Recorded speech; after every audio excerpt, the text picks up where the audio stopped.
Like, we now know that there were whole pygmy groups, and that, we understand that that's what the seven dwarves was. Yeah. Like that island of Flores, man, that they found.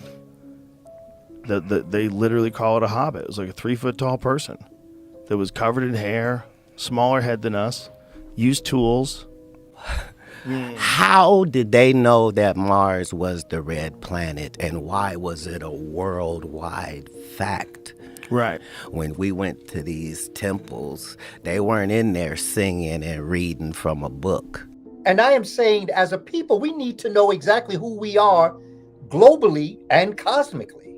For close to 100,000 years, Africans, the Twa Mbuti people, the short-statured people, were in America, the Khoisan, or they are derogatorily called the Pygmy.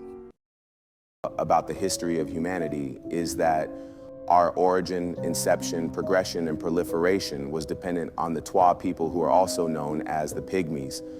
Millenniums ago, before the first dynasty of ancient Egypt, before the construction of the Great Pyramids and Sphinx, in a time reaching back to the pre-dynastic period, and even earlier, going back countless ages into the Neolithic era, the Stone Age, and even further back, the Pygmy tribes were appointed by nature to reign as vicegerents over the planet Earth. Pygmies had the ability to craft and create any tool or technology they needed for their survival and well-being. Scientific genetic studies have shown that Pygmy tribes have the oldest living DNA on planet Earth.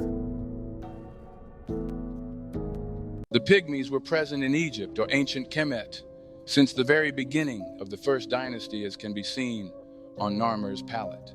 The Twa people, who were later in history labeled Pygmies, were also noblemen, craftsmen, and entertainers in ancient Kemetic culture. There were also several ancient Kemetic deities who were Pygmies. There were the seven dwarves, the Pygmy sons of Ta, called the seven Knamu.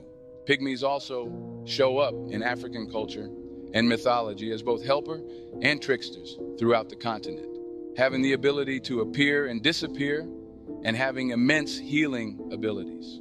Kemetic pharaohs required the presence of the Pygmy priests to perform ritualistic dances for the Bez festival, the most popular festival during the times of ancient Kemet.